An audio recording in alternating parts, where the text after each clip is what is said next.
ఓం మహాగణాధిపతయే నమ. ఓం గురుభ్యో నమ. ఓం శ్రీమాత్రే నమ.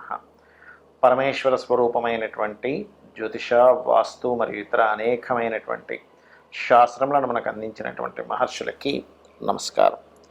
హయగ్రీవ హయగ్రీవ హయగ్రీవేతియో వదేత్తస్స నిస్సరదేవాణి జన్మకన్యా ప్రవాహవత్. అరుణాం కరుణాతరంగితాక్షీం ధృతపాశాంకుశపుష్పబాణచాపాం అనిమాదిభిరావృతాం మయూకైః అహమిత్యేవ విభావయే భవానీం. శ్రీమాత్రే నమః. ప్రేక్షకులకి ఆ లలితాంబిక అమ్మవారి యొక్క అనుగ్రహం పరిపూర్ణంగా కలగాలని మనస్ఫూర్తి కోరుకుంటూ మనం ఈరోజు చూడండి, మనం బయట సొసైటీలో కనుక చూసినట్లయితే ఎవరో ఏదో బ్లాక్ మ్యాజిక్ చేశారని, లేకపోతే ఏదో గాలి సోకిందని, దిష్టి బాగా తగులుతుందని, శత్రువులు ఏదో వీళ్ళ మీద ఏదో ప్రయోగం చేశారని, ఇట్లాంటివి మనం చాలా చూస్తూ ఉంటాం. అసలు అందులో ఎంతవరకు నిజం ఉంది? ఇక్కడ పాయింట్ బై పాయింట్గా చూసుకుంటే, అంటే ఒక్కొక్క లగ్నానికి అసలు ఏ గ్రహ దశ వల్ల, ఏ కాంబినేషన్స్ వల్ల అలాంటివి ఏర్పడతాయి. ఇక్కడ పాయింట్ నెంబర్ 1 ఏంటంటే అసలు సిమ్టమ్స్ ఏమిటి, అదేవిధంగా దీని మీద మోసాలు ఎలా జరుగుతున్నాయి, అలాగే భ్రమలు ఉంటాయి కొంతమందికి. సిమ్టమ్స్, మోసాలు, భ్రమలు, అదేవిధంగా అసలు ఎందుకు వస్తాయి ఇవి, అసలు ఎందుకు ఏర్పడతాయి, ఇవి తొలగిపోవాలంటే ఏం చేసుకోవాలి, అసలు ఈ కాలంలో అలా చేసేవాళ్ళు ఉన్నారా అనేటువంటి అనేకమైనటువంటి అంశాలు ఒక్కొక్క లగ్నరీత్యా పూర్తిగా తెలుసుకుందాం. మీరు వీడియో ఆఖరి వరకు చూడండి. అయితే ఈ విషయాలను ఎన్నో రీసెర్చ్లు చేసి చెప్తున్నటువంటి అంశం ఇది. ఈ యొక్క అంశం చెప్తుంది నేనైనప్పటికీ కూడా చెప్పేస్తుంది సాక్షాత్ లలితామ్మవారిగా భావిస్తూ భ్రమల్ని, భయాల్ని పోగొట్టుకోవడానికే ఈ వీడియో పర్టికులర్గా చూడండి, మీకు అర్థమవుతుంది. మొట్టమొదటిగా మేషలగ్నం వారికి కనుక చూసుకున్నట్లయితే, మేషలగ్నం కానివ్వండి, మేషరాశి కానివ్వండి, ఒకటి గుర్తుపెట్టుకోండి, అసలు మీకు నడుస్తున్నటువంటి మహాదశతో లేదా అంతర్దశతో మీకుండే కాంబినేషన్తో ఇట్లాంటివి కనెక్ట్ అవుతాయి. ఫస్ట్ అంటే ఏంటి, ఎవరో ఏదో ప్రయోగం చేయాలని రూల్ లేదు. దిష్టి ఎలా తగులుతుందో ఇలాంటివి కూడా కనెక్ట్ అవుతాయి. ఎలాంటి మహాదశలు, ఎలాంటి కాంబినేషన్స్ అంటే, కర్మకారకుడైన శని పాడైనా, కుజుడు పాడైనా, కేతువు పాడైనా, ముఖ్యంగా మంత్రానికి వీటికి కారకుడైనటువంటి బుధుడు పాడైనా, రాహు పాడై, ఈ కాంబినేషన్స్ ఇప్పుడు ఏంటి, శని, కేతు, రాహు, కుజ, బుధ, వీటిలో ఏవి గ్రహాలు పాడే కనెక్టివిటీస్లోకి వచ్చి ఆ మహాదశలు నడుస్తున్నా ఈ సిమ్టమ్స్ మీకు ఫస్ట్ కనిపిస్తాయి. మరి దీనికి ఏం చేయాలి మేషం వారు? ఇక్కడ మనం కుజుడు లగ్నాధిపతి అవుతాడు మీకు. అంటే ఏమిటి, మొట్టమొదటిగా మీకు కుజ మహర్దశల్లో లేదా కుజుడు కలిసి ఉన్నటువంటి మహాదశలు ఇవి ఎక్కువ అవుతున్నాయంటే, మీరు ప్రధానంగా మీరు చేయవలసింది ఏమిటంటే, ఉదయము సాయంత్రము స్నానం చేయండి ఫస్ట్. అంటే లగ్నం నీట్గా ఉంటే అది దగ్గరికి రాదు. చేస్తూ ఇంట్లో చూడండి, ఒకప్పుడు స్త్రీలకి స్నానం చేసిన తర్వాత సాంబ్రాణి జుట్టుకు వేసేవారు. ఎందుకు?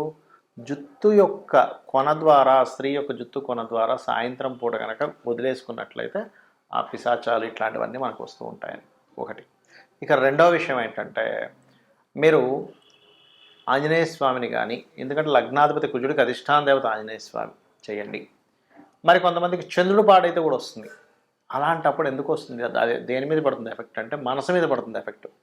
మెడిటేషన్ చేయండి. అంటే ఏమీ లేదండి కానీ మనసుకి ఎందుకో ఏదోలా అనిపిస్తుందండి అంటూ ఉంటారు.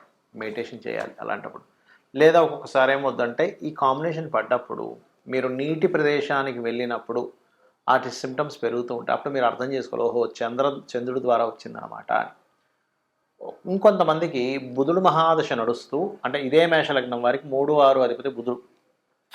బుధుడు పాడై అంటే నీచంలో ఉండి, నీచభంగరాజయోగం అయితే కాదు, మళ్ళీ నీచంలో ఉండి వచ్చినప్పుడు ఏమవుద్దంటే, ఎవరికో చేసినటువంటి ప్రయోగం మీకు కనెక్ట్ అవుతుంది, గుర్తుపెట్టుకోండి.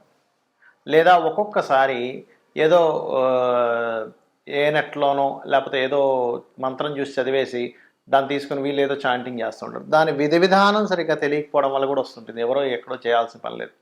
మీరు ఏదో మంత్రం తీసుకున్నారు, ఏదో పుస్తకంలో చూశారు, దాన్ని ఇదేదో బీజాక్షరాలు భలే ఉన్నాయి అని చెప్పి మంత్రం చేసేస్తుంటారు. అదేమైపోద్ది అంటే కొన్ని శక్తులు కనెక్ట్ అయిపోతాయి. అవి దగ్గరికి వచ్చేసినప్పుడు దాన్ని ఎట్లా హ్యాండిల్ చేయాలో తెలియక ఇబ్బంది పడుతుంటారు. అది బుధుడు వల్ల వస్తుంది. అంటే బుధుడు వల్ల వచ్చిందంటే మీరు ఎక్కడో బీజాక్షరాలది, చదవకూడనిది, తీసుకోకూడని మంత్రం ఏదో తీసుకొని మీకు జరిగిందని అర్థం. అది మరొకటి ఏంటంటే, ఎక్కువగా దిష్టి తగులుతుందంటే మీ పంచమాధిపతి పాడయ్యాడు, అంటే రవి పాడయ్యాడు. అప్పుడు ఏం చేయాలి మీరు? సరే, ఇందాక ఈ బుధుడికి సంబంధించిన దాంట్లో అది పోవాలంటే దోషము, గోవుకి గోంగూర తినిపించడము, అదేవిధంగా విష్ణు సహస్రనామాలు విన్నట్లయితే మీరు గతంలో ఏదైనా చేసినటువంటి మంత్రదోషం కానీ ఇంకో రూపంలో వచ్చింది పోతుంది. ఇక మాటిమాటికి దిష్టి తగులుతుందండి మాకు అని కొంతమంది అంటూ ఉంటారు. అలాంటి వారు సూర్య నమస్కారాలు చేసుకోవడం చాలా ఉత్తమం, గుర్తుపెట్టుకోండి. మరి కొంతమందికి కేతు మహాదశ వల్ల, కేతు అసలు ఎక్కడున్నాడో చూడండి. లగ్నంలో ఉన్నాడా, చతుర్థంలో ఉన్నాడా, దశమంలో ఉన్నాడా, దాన్ని బట్టి కనెక్ట్ అవుతుంది. కానీ కేతు కనెక్ట్ అయినప్పుడు ఏమవుతుందంటే సర్వసాధారణంగా విచిత్రమైన థాట్స్ రావడం ఇట్లాంటివి ఎక్కువగా జరుగుతూ ఉంటాయి. సో అప్పుడు గణపతి ఆరాధన ద్వారా మీరు పోగొట్టుకోవచ్చు. ఇది ముఖ్యంగా గుర్తుపెట్టుకోండి. అయితే ఏదేమైనప్పటికీ కూడా మిమ్మల్ని ఇటువంటి వాటి నుంచి బయటపడేసేటువంటిది మేషం వారికి సూర్య నమస్కారాలను మించినటువంటిది మరొకటి లేదు. లేదండి నా జన్మజాతకంలో రవి పూర్తిగా పడేయడం మిమ్మల్ని సూర్య నమస్కారాలు చేసుకోవచ్చు అంటే అలాంటప్పుడు ఏం చేయాలంటే దత్తాత్రేయుని ఆశ్రయించాలి. జయ గురుదత్త, శ్రీ గురుదత్త లేదా దిగంబర శ్రీ పాదవల్లభ దిగంబర అనే నామస్మరణ చేస్తే ఎటువంటి గాలి ధూళి మీ భ్రమలు కావచ్చు ఇలాంటివి ఏ ఉన్నా సరే మీకు తొలగిపోవడం జరుగుతుంది. మనము పాయింట్ బై పాయింట్గా చూసుకుంటే అసలు సిమ్టమ్స్ ఏమిటి, ఈ గాలి దూరి తగిలిన వల్ల సిమ్టమ్స్ ఎలా ఉంటాయంటే నిద్రలో చులిక్కిపడి లేస్తుంటారు. గుర్తుపెట్టుకోండి, మన పైన ఏదో ఉంది అనేటువంటి ఫీలింగ్ కలుగుతుంటుంది. అది సమ్ టైమ్స్ నేను ఇందాక చెప్పినటువంటివి ఏవైతే ఇప్పుడు శని కానీ కేతువు కానీ పాడైన బుధుడు కానీ పాడైనటువంటి రవి కానీ రాహు కానీ ఇట్లా ఈ కుజుడు నీచంలో ఉన్న కుజుడు కానీ ఈ దశలు వచ్చినప్పుడు సహజంగా ఏమవుతుంటుందంటే విశ్వంలో భగవంతుడు క్రియేట్ చేసిన సృష్టిలో పాపగ్రహ సంబంధాలు పాడై మహాదశలు అంతర్దశలు ప్రత్యంతర్దశలు నడిచినప్పుడు ఇక్కడ ఉన్నటువంటి కొన్ని పిశాచాల బాధలు పడుతూ ఉంటాడు మనిషి. శుభగ్రహ సంబంధాలు వచ్చినప్పుడు కొన్ని దేవతా గణాల యొక్క మంచి ఫలితాలు పొందుతుంటాడు. ఇది మెయిన్ కారణం అక్కడ ఎందుకు అలా అవుతుంది అంటే. రైట్. అయితే సిమ్టమ్స్ మాత్రం చెడు కళలు రావడం, చెడు కళలకి గజేంద్ర మోక్షం చదువుకుంటే క్లియర్ అయిపోతుంది. కాకపోతే ఉలిక్కి పడ్డం, వెనక నుంచి ఎవరో ఇలాగ వెళ్ళిపోయినట్టు అనిపించడం, ఏదో పని చేసుకుంటే వెనక నుంచి ఏదో ఒక నల్లటి ఆకారం వెళ్ళిపోయిందండి అంటూ ఉంటారు. ఇవి కొంతమందికి భ్రమలు కూడా ఉంటాయి. అంటే ఏమిటి, ఏమీ లేకపోయినా భ్రమపడుతుంటారు. భ్రమ ఎవరు పడతారు, ఎందుకంటే మనం ఒక క్లారిటీకి రావాలి. నేను నిజంగా భ్రమపడుతున్నానా అవుతుందా ఇది తెలుసుకోవాలి ముఖ్యంగా. ఎందుకంటే ఈ మీరు భ్రమపడుతున్న దాన్ని కొంతమంది సొసైటీలో మోసం చేస్తుంటారు కూడా. మీకు ఏదో వచ్చేసిందండి, మీరు ఇన్ని లక్షలు తీసుకురండి, ఇన్ని వేలు తీసుకురండి, ఫస్ట్ అక్కడ డబ్బులు పెట్టండి అని మిమ్మల్ని ఇబ్బంది పెట్టే వాళ్ళు ఉంటారు సొసైటీలో. ఇది బాగా గుర్తుపెట్టుకోండి. మరి ఏమండి నాకు భ్రమ అవ్వచ్చు లేదా నిజంగా అవ్వచ్చు, ఏమిటి దీనికి పరిహారము అంటే కూడా చెప్తాను నేను మీకు. అలాగే మరొకటి ఏంటంటే ఇక్కడ భ్రమకి నిజంగా జరుగుతుందా అనడానికి ఏమిటి తేడా అంటే చెప్తా చూడండి. మీది భ్రమ అనుకోండి, ఎక్కడో పంచమాధిపతి మహాదశలు నడుస్తుంటాయి, మీ లగ్నం నుంచి 5వ అధిపతి మహాదశల్లో ఇది కనెక్ట్ అవుతూ ఉంటుంది. లేదా చంద్రుడి ద్వారా కనెక్ట్ అయిందంటే అది భ్రమే, ఇంకా అందులో డౌట్ లేదు. నిజంగా జరుగుతుందంటే అప్పుడు ఏంటంటే మీరు సంబంధం లేకుండా ఉలిక్కి పడుతూ ఉంటారు, అది నిజమైందనమాట.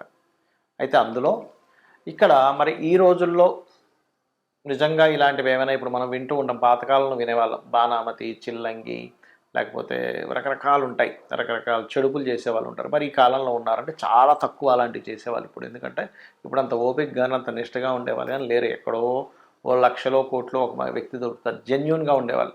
మిగతా అంతా కూడా మార్కెట్లో ఉన్నదంతా కూడా ఫేక్ పీపుల్ ఎక్కువగా ఉన్నారు. ఇది మీరు గుర్తుపెట్టుకోండి. ఇది చాలామంది ఏమండి నాకు శత్రువు ఉన్నాడు, వాడి మీద ఏదో ప్రయోగం చేయడానికి ఎవరినో కలిశాను, ఇన్ని లక్షలు తీసుకున్నారు, ఏదో చేసేసాను అన్నాడు, ఇంకేవో చెప్తూ ఉంటారు. అవి మీరు నమ్మకండి దయచేసి.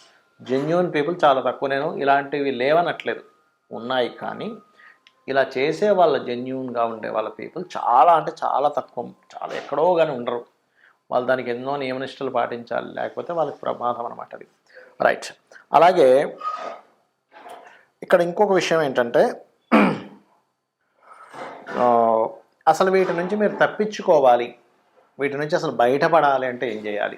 శాస్త్రాల్లో చాలా ఉన్నాయండి పద్ధతులు. ఒకటి, నిత్యము చండీ ఇంట్లో కనుక పారాయణం జరిగింది, లేదా లలితా సహస్రనామాలు ఇంట్లో పారాయణం జరుగుతుంది, రోజు ఉదయం సాయంత్రం లలితా సహస్రనామాలు చదువుతున్నాయి, లలిత చదవడం కానీ లేకపోతే ఖడ్గమాల ఇంట్లో మీకు ఉపదేశం ఉంటేనే ఖడ్గమాలు చేయాలంటారు. జరుగుతుంది అంటే ఆవరణ దేవతలు ఒక్కొక్క దేవత గురించి వస్తూ ఉంటుంది. ఆ దేవతలు మొత్తం రక్షణ కలిగించి మీకు నెగిటివ్ ఎనర్జీ పోయేలా చేస్తుంది, గుర్తుపెట్టుకోండి. ఒకటి. రెండవది, హనుమాన్ చాలీసా వచ్చండి నాకు, పొద్దున్న సాయంత్రం ఇంట్లో చేసుకుంటాను, లేదా రామ భజన ఏదైనా చేస్తాను ఇంట్లో, ఖచ్చితంగా అటువంటి నెగిటివ్ ఎనర్జీస్ తరిమి కొడతాడు ఆంజనేయ స్వామి. రెండవది. ఇక మూడవది ఏంటంటే, లేదండి మాకు ఒకసారి ఏదైనా ఒక పెద్ద కార్యక్రమం చేసుకుందాం అనుకుంటున్నాం, దాంతో క్లియర్ అయిపోవాలంటే చండీ పారాయణం, చండీ హోమం ఖచ్చితంగా ఇంట్లో ఇటువంటి నెగెటివ్స్ ఏమైనా ఉన్నా సరే పోగొట్టేలా చేస్తుంది, గుర్తుపెట్టుకోండి.